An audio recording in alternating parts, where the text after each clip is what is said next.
pessoas queridas, sejam todas muito acolhidas aqui para mais um episódio do Manual do Buscador Perdido. Aqui é Renato Kubli e hoje a página do nosso manual é sobre uma relação muito importante para a vida de todos nós, a relação com a cidade. Você tem ideia de como o urbanismo, a sua relação com a cidade, afeta a sua vida, sua saúde, suas vontades, seus desejos? Hoje é dia de explorar essa relação, e a ideia é falar sobre a cidade que eu mais conheço nesse mundão, São Paulo. Eu, paulistano desde sempre, tenho na minha matéria as características dessa cidade. Então eu fui construído organicamente, cognitivamente, de certa forma espiritualmente, nas mais de 60 mil ruas e mais de 1.521 km² de área. Fui alimentado com alguma das 190 mil pizzas produzidas aqui diariamente e impactado no fundo do olho com mais de 32 mil prédios de projetos arquitetônicos duvidosos. E também venho cultivando uma revolta com esse monte de prédio que está surgindo por aí. Só para você ter uma ideia, são 700 por ano que brotam que nem uma praga na cidade. Eu já rodei muito canto dessa cidade, mas quanto mais exploração, mais canto aparece. Como se conhece essa malha que se multiplica e se transforma diariamente? Como conhecer esse organismo mutante e impiedoso?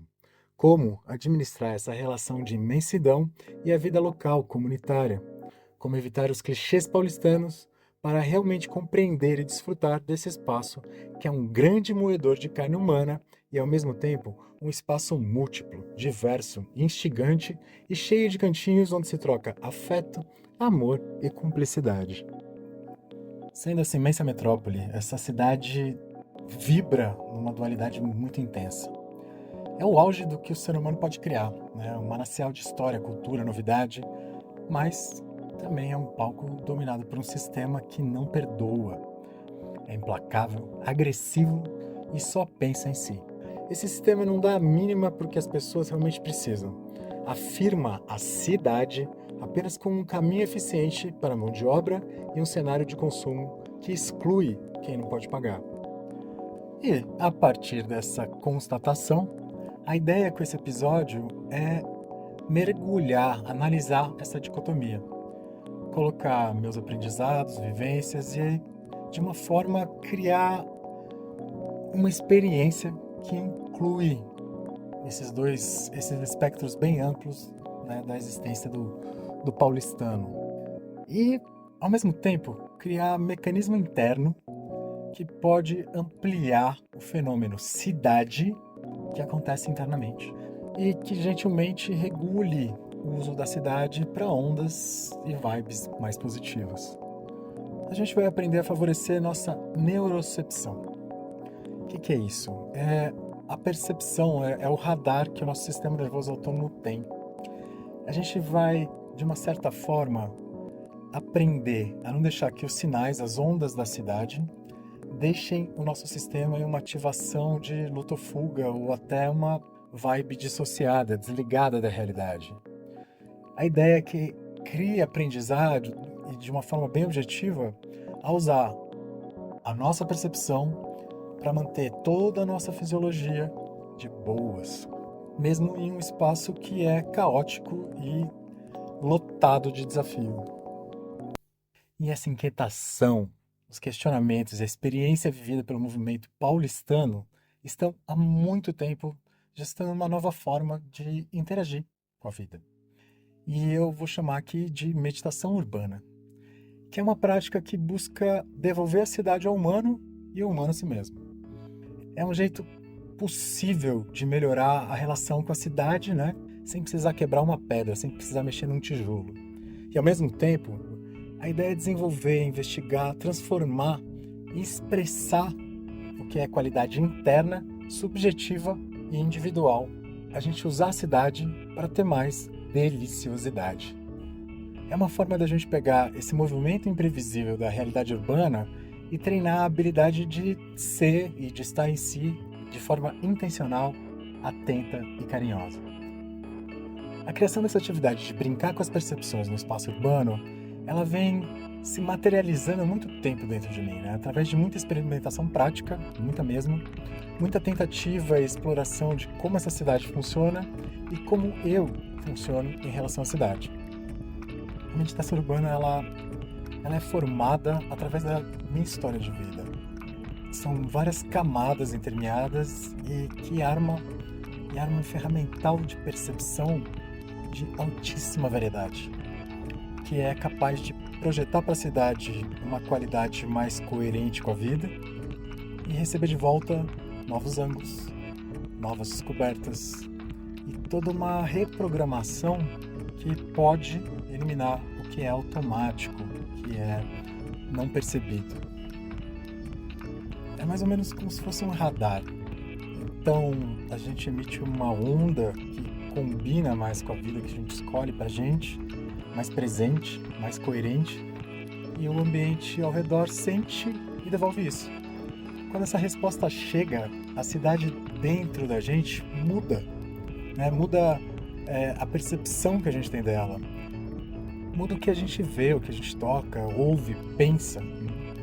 E a jogar um raio de uma nova percepção, a gente recebe novamente outra energia que transforma um monte de conceitos e percepções cristalizadas que estão ali na nossa cabeça. E essa mudança transforma a relação do humano com a casa, com a rua, o bairro, a calçada. E por que a gente precisaria de uma meditação urbana, Renato? Por que isso é necessário? Bom, buscadores queridos, a primeira justificativa, ela se esclarece pela própria morfologia dos parâmetros do desenho urbano. Sabe, eu não sei se você já percebeu, mas as cidades, as nossas, que permitem tanta liberdade, tanta opção e tem tanta coisa, têm uma capacidade de nos fazer sentirmos meio anestesiados, abobados, perdidos. Faz sentido? Tô conectando com você? Parece que na maior parte das vezes a gente sai de casa para chegar no lugar. Aí um monte de cidade passa pela gente, se relaciona com o nosso corpo, mas a percepção fica lá, toda confortável, né? Lá dentro do carro, da tela, do rádio, da janela do ônibus. É quase um transporte mágico. A gente sai de casa, passa uns tiro-liro e o lugar aparece como mágico, assim. E até no trânsito, isso é importante, né? A imobilidade tem uma consequência mais mental do que física, porque o corpo para, mas a mente não aceita esse parado. A mente e o corpo ficam em conflito. Com todo esse movimento automático, o que é percebido? E o que é deixado para trás? Quando você está no ônibus, ou no carro, ou no metrô, grandes distâncias são conquistadas com conforto, rápido, mas tem um custo. O espaço que foi conquistado, né, o espaço de A a B, ele é ignorado. Esse espaço, ele é rico, ele é cheio de detalhes, história, percepção, mas esse meio do caminho acaba desaparecendo. O corpo, sem necessidade de caminhar, de usar musculatura ou respirar, ele acaba se desconectando do que é o espaço comunitário. Então, o deslocamento ele vira sintético. Então, a gente perde a escala humana, onde que a troca real, o enraizamento, a relação, o pé no chão, são possíveis. E aí, você pode estar falando, pô, Renato, mas é bom chegar rápido, facilita a vida, mano. Não inventa, né? Não romantiza perrengue. Então, não. A intenção não é tirar a praticidade do cotidiano, nem fazer a sua rotina ficar complicada. A proposta é outra. A meditação urbana é fazer que a experiência da cidade seja mais viva e interessante e não um trâmite, não você passeando por um cenário. Hoje a gente vive a cidade de uma forma mental, utilitária. O corpo acaba sendo percebido quase como um estorvo, um peso que a gente precisa carregar passivamente até o próximo destino. E a ideia é mudar essa lógica, transformar o corpo de carga em sensor. E a ideia aqui é, para resgatar essa corporeidade na meditação urbana, poder, né, com uma atividade que exige uma atitude mental diferente eliminar objetivos claros de deslocamento por alguns momentos, fazer com que a própria existência seja o ponto de curiosidade. Quer dizer, a gente não está passeando pela cidade, a gente está em qualquer lugar e a cidade faz parte dessa percepção. A minha proposta aqui é um resgate de atenção, é observar com muito carinho, muito, essa relação entre o que a gente é com o que a cidade aleatoriamente oferece.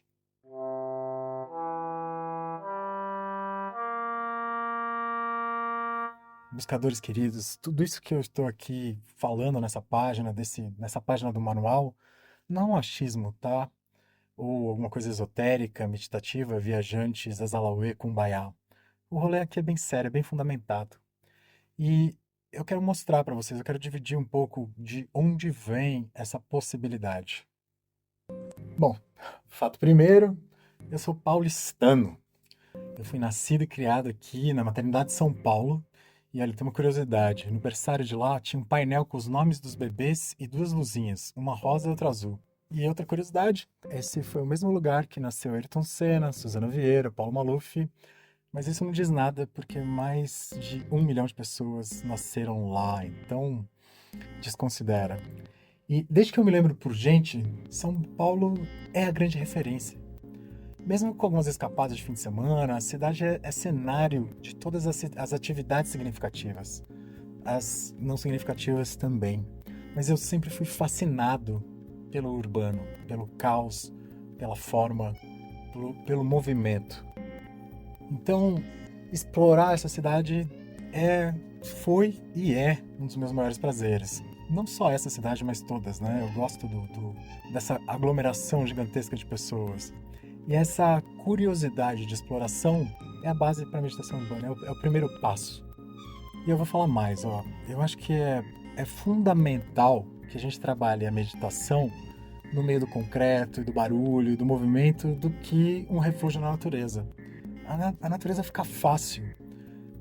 O desafio é a gente fazer as pazes com o caos.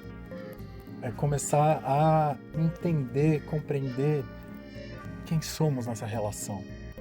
E desde moleque eu já explorava, lógico que sem compromisso, só pelo rolê. Eu sempre tive uma relação muito diferente com São Paulo. Aí na sequência, essa habilidade teve um super upgrade técnico, super técnico. Porque eu entrei na faculdade de arquitetura e urbanismo. E aí foi só pra cima o que eu chamo agora de percepção urbana. Mas ó, o que fez mesmo a diferença foi conhecer as pessoas com que eu tive a oportunidade de desfrutar esses anos de curso. A gente se juntou, começou a fazer os trabalhos, a gente se nomeava Grupo Caos, tá vendo? Sem coincidências.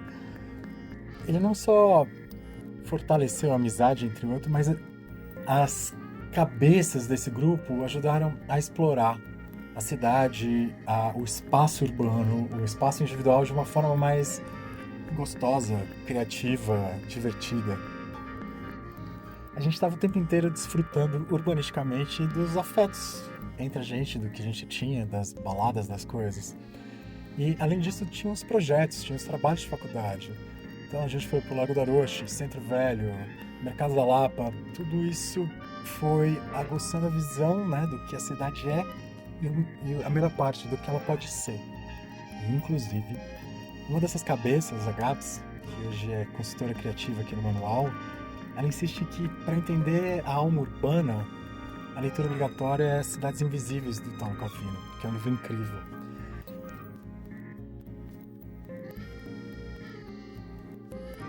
Esse é o primeiro episódio do Manual do Buscador Perdido, que, lógico, é digital como todos os outros, mas que vai se materializar no mundo real com um evento lindo. E para você que não vê a hora, né, eu vou adiantar como vai funcionar.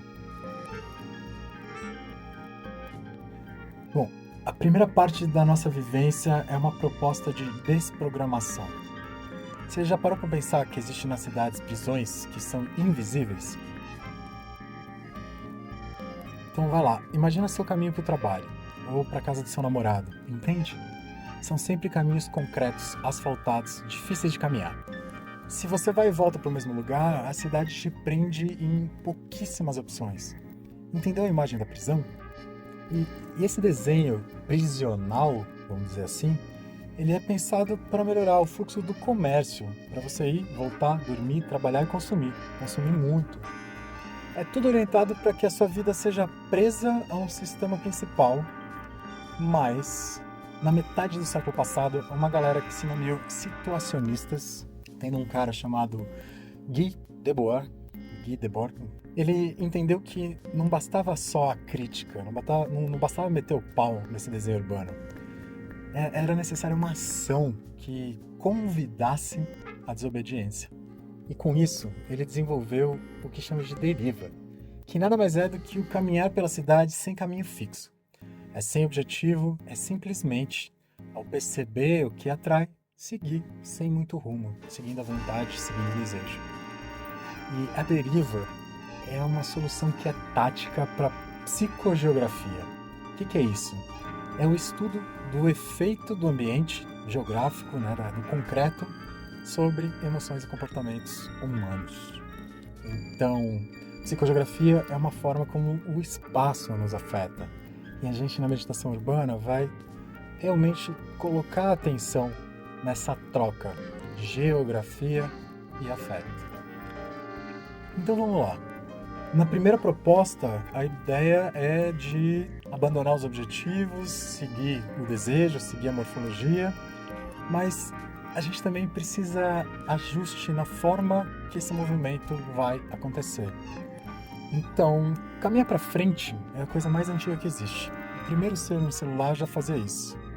Mas o segredo da caminhada meditativa é tirar esse piloto automático e sentir mais o impacto do calcanhar, a transferência de carga, o empurrão final. A gente vai caminhar de uma forma insubordinada ao ritmo da cidade. A gente vai diminuir a velocidade, vamos deixar a pressa de lado, a gente não precisa chegar de A a B. E essa diminuição de tempo, ela é subversiva.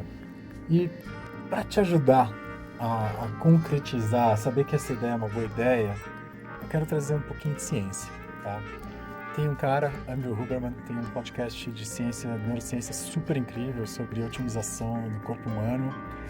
E ele diz que o simples ato de caminhar para frente tem um impacto direto na ansiedade, um impacto fisiológico. Isso acontece através do fluxo óptico, que é basicamente, quando a gente está se movendo, os objetos deixam um rastro visual passando pelos olhos, né? E ele gera movimentos laterais que ajudam a desligar, entre aspas, a amígdala, que é o centro do medo no cérebro. O movimento progressivo, ele vai, de uma certa forma, sinalizando segurança ao sistema nervoso. E, além disso, ele impulsiona o pensamento divergente. Olha só isso, a criatividade. O que quer dizer? O mesmo ponto ali no cérebro, que está responsável pela administração desse movimento, também é fundamental para o desenvolvimento do pensamento divergente, que é esse pensamento que a gente chamaria de fora da caixa, onde está a criatividade. Então, eu estou vendo vantagens nesse caminhar, né? Mas vamos aprofundar, tá? Vamos mais fundo. A gente vai conhecer um pouco melhor o que o arquiteto finlandês, talvez a pronúncia dele seja errada, mas é Juhani Pallasmaa, e ele chama de ocularcentrismo. E o ocularcentrismo é essa mania que a gente tem de achar que o olhar é o principal sentido, é a principal percepção, né? O sentido que manda em tudo. Esse olhar focado que busca objeto, ele é necessário para navegar, mas a gente vai desenvolver um outro olhar, periférico, panorâmico. Esse olhar cria um novo caminho de ativações, né? Ele desarma o sistema de luta ou fuga e dá espaço para o diboísmo. Então, pensa assim, quando você está de boa, você está olhando focado para alguma coisa, o olhar está mais relaxado, tem um olhar macio.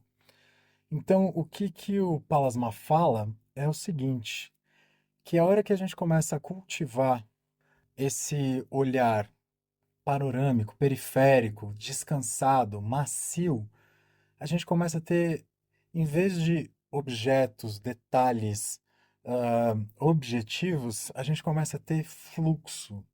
Então todo o espaço cria um certo contínuo, né? As coisas, uma coisa continua para outra. E isso vai dando uma certa acalmada na neurocepção, né? A neurocepção capta esse tipo de coisa como um estamos de boa. Então essa nova forma de olhar ajuda a desenvolver essa nova percepção mais calma, mais receptiva, menos ativa. E além disso, ele também traz uma coisa interessante sobre a visão, que essa visão mais relaxada, não tão objetiva, ela traz um componente tátil que é inconsciente. Quase como poder tocar com a visão, né? De uma forma nova. Aquele prédio que está a quilômetros de distância, né? Ou uma árvore alta, a gente pode sentir. A gente consegue ver o peso do viaduto, a gente consegue sentir a temperatura fria do ferro, a gente consegue sentir a aspereza do chapisco mal feito. E também a gente tem outros fenômenos que entram pelo nosso ouvido, pela audição. Então, buzina, moto, britadeira, funk alto. E por isso, é, existe aquela defesa que é criada para bloquear esses sons que são considerados, digamos, agressivos. Mas aí veio uma pessoa, uma compositora que chama Pauline Oliveiros e desenvolveu o que é o deep listening, que é a escuta profunda, que ela propõe a expansão da audição para absorver tudo, sem nenhum julgamento. Então, escutar de todas as formas possíveis, a tudo que é possível ouvir o tempo todo. Então, olha de novo. Escuta essa. Escutar de todas as formas possíveis, a tudo que é possível ouvir o tempo todo. É verdade que os ruídos não são agradáveis, gostosos, mas se a gente consegue encarar sem essa resistência interna, a gente tira um pouco do que da agressividade, da sensação de agressividade que vem da cidade. Existe o conceito do felt sense, que vem de um psicólogo que chama Eugene Gendlin, que é aquela sensação geral do corpo todo que entende alguma coisa antes da cabeça raciocinar, sabe? Aquele sentir que o corpo sabe. E eu vou trazer aqui um experimento. Então vamos lá. Pensa num político ou time de futebol que você gosta muito e coloca isso na cabeça. E com essa imagem, traz e percebe o que acontece com o seu corpo. Tenta não dizer, tenta não interpretar. É só sentir, jogar a tua como se sua câmera de vídeo que estivesse olhando para fora, estivesse olhando para o corpo e percebe detalhes do que estão acontecendo, né? Beleza. Agora muda. Pensa no político do oposto, no rival, ou time de futebol rival. E deixa a imagem clara e volta para o corpo. Nota o que aconteceu? Vê que essas imagens trazem sensações diferentes? Se você não notou, vai tentando perceber quando você pensa em diferentes pessoas, né? O que que vai acontecendo, o que que muda além do cognitivo.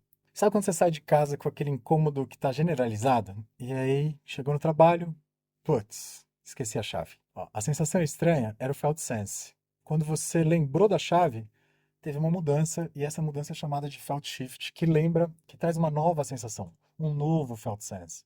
Sacou o que é o felt sense? Essa sensação não muito definida, generalizada, que diz alguma coisa que não é verbal, mas que faz sentido, que tem algum significado. E ó, dá pra gente brincar com a cidade, tá? Pensa aí, Parque do Ibirapuera. O que que acontece com o seu corpo? E muda.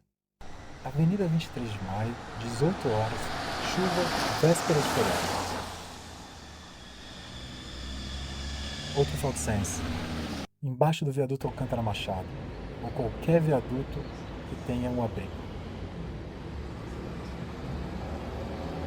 E como que é a sua sensação na Paulista de domingo? Próxima estação. Next station. Cada espaço, um novo espaço interno. Então, a ideia não é alterar o gosto, é absorver cidade. É deixar o corpo processar a cidade. E mesmo com os grandes desafios sociais que a cidade acaba enfiando goela abaixo da gente, é não fugir da vivência, né? Mas é se engajar com aquilo que tá ali. E esse é um primeiro passo de mudança. É isso que eu estava falando do radar lá na frente. Que a gente ter essa percepção, perceber a cidade, jogar um novo olhar, um novo radar que não contém julgamentos, que está aberto, que pode aprender, que tem curiosidade de ver algo novo naquilo tudo, pode mudar não só internamente, mas externamente, pode mudar o ambiente. O ambiente é a nossa percepção dele, então se a gente muda a nossa percepção, a gente muda o ambiente. Por isso que eu digo que a meditação urbana ela é revolucionária. Esse episódio não é uma prática em si, a gente não está praticando, mas fica aqui o convite. Sentiu o convite no peito? Seu Felt Sense te coloca na direção dessa exploração? Se a curiosidade apareceu, entre em contato comigo. Vai dar muito bom. E se você não se juntar aos 6 bravos, né, que vão explorar a cidade, vou te fazer uma proposta, um convite. Que tal começar pelo seu bairro? Sai por aí de forma subversiva, rebelde. Olhe os prédios, cheire as plantas, converse com os porteiros, explore o que é do seu gosto, mas também o que você não gosta. A meditação urbana é um ato de resistência cultural, uma intervenção de afeto. Falando bonito, é uma ferramenta de reapropriação fenomenológica da cidade. Gente, eu agradeço por vocês escutarem o Manual do Buscador Perdido. Fazer esse episódio foi muito especial para mim, que une várias paixões: corpo, cidade, arquitetura, meditação. Eu vejo vocês na próxima página do manual. Eu, Renato Kublikovski, fico aqui desejando a todo mundo um abraço bem apertado.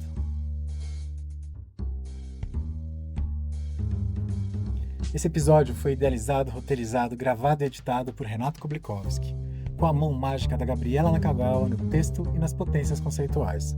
As referências citadas, todas elas, estarão aqui na descrição. E se você se interessou pela meditação urbana, entre em contato, fique atento às minhas redes, que já esse material vai sair.